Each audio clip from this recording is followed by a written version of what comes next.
وانتقلت إلى أسعد في سان فرانسيسكو.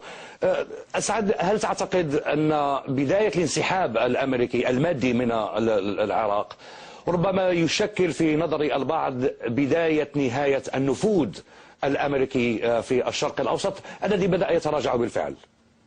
يعني هذا سؤال وجيه، ولكن قبل أن أرد عليه يعني من الواجب المهني أن أرد على ما جاء في مقابلة ظهر فيها خطيب للدعاية الأمريكية بمفرده. وعلى الجمهور العربي أن يعرف أن مسؤولي الدعاية الأمريكية يظهرون في الإعلام السعودي والقطري ويشترطون أن يظهروا بمفردهم كي لا يكون هناك مجال للاستجواب وللردود، لأنهم متعودون على الدعاية المجانية في وسائل الإعلام العربي. دعني دكتور أسعد أرد عليك فقط حتى لا ندخل في التفسيرات المؤامراتية. لم يشترطوا شيئا، فقط طلبنا من المتحدث باسم الخارجية. ولماذا لم يظهر معنا؟ لأننا نحن قررنا ذلك، لا الخارجية لا تقرر إلا برنامجنا. تفضل. يعني هذا أمر نعم. يعني هذا أمر أسوأ. يعني أنتم قررتم أن تعطوا أفضلية للضيف الأمريكي من دون أي إحراج، وذلك بأن يظهر بمفرده. هذا قرار الجزيرة لا ندخل فيه، ولكن علي أن أجيب على بعض الملاحظات التي وردت في حديثه. يعني من الوقاحات التي رددها الضيف الأمريكي عدة أمور. يعني ليس هناك من مشاهد عربي أو مشاهدة يستمع إلى كلام المسؤولين الأمريكيين عن محاسن الانتفاضات في مصر وتونس من دون أن يذكر أن الحكومة الأمريكية نفسها هي التي مولت ودعمت وسلحت الأنظمة الدكتاتورية في مصر وتونس، وهذا أمر بادي العيان للشعب التونسي والمصري والعربي بصورة عامة. الأمر الثاني هو اعترف بأن إدارة أوباما يعني باتت لا تتحرك في السياسة الخارجية إلا عبر اقتفاء أثار إدارة بوش، وهو يقول أنه كان يفي بوعد قدمه جورج بوش حول الانسحاب من العراق.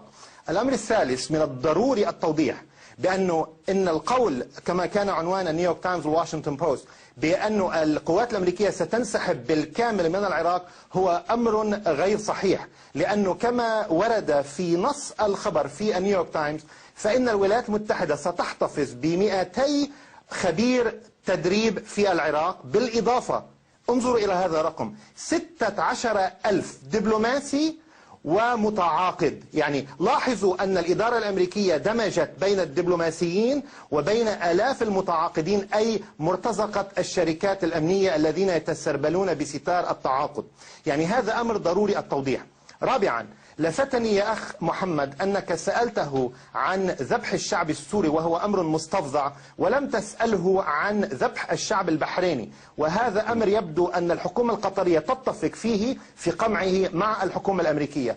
الأمر الخامس، يعني ما يجري حول سيد أسعد نكتفي بهذا القدر. نعم، الدليل على أن ليس هناك مؤامرات وليس هناك لا هناك مؤامرات، لا هناك مؤامرات وهي واضحة للعيان. أننا نستضيفك ونترك لك حرية الكلام. دعني أنتقل فقط لأن هذا ليس موضوعنا تفسيرات المؤامراتية. نحن نناقش خريف الدكتاتوريات في العالم العربي. من الممنوع الحديث عن المؤامرات الآن. هذه السياسة الجديدة للجزيرة أخ محمد. يا أخي لا تغرق في هذه التفسيرات، خلينا واضحين مع مشاهدينا أرجوك، وخذ وقتك في المنطق. نحن نتحدث مع أستاذ جامعي وليس مفسر مؤامراتي. الانسحاب المادي من الأرض. عفوا أسعد، هل ستحدد لي ما أقوله؟ لا أحدد لك ما تقوله، ولكن التهامات الجزاف. إما أن أظهر على الجزيرة وأتحدث بملء حريتي. نعم. إذا كنت تريد ضيوفا خذ حريتك يا أخي. عليك بغيري.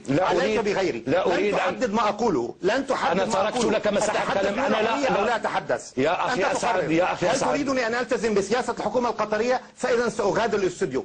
إذا كان لدي الحرية الكاملة للحديث فأبقى. لك الحرية، ولكن ليس على حساب زملائك. لا، ليس هناك لكن. لم تضع شروط على كلام المتحدث الأمريكي، وأرفض أي شروط تحدد عليه. كان لديه وقت محدد. لم ترد عليه بالتوصيف. دعني أنتقل أخي سعد. الانسحاب المادي من الأرض والاقتصار على القصف الجوي بطائرات الحلف أو بطائرات بدون طيار عقيدة سياسية أمريكية جديدة في الشرق الأوسط وغيره دشنها الرئيس باراك أوباما.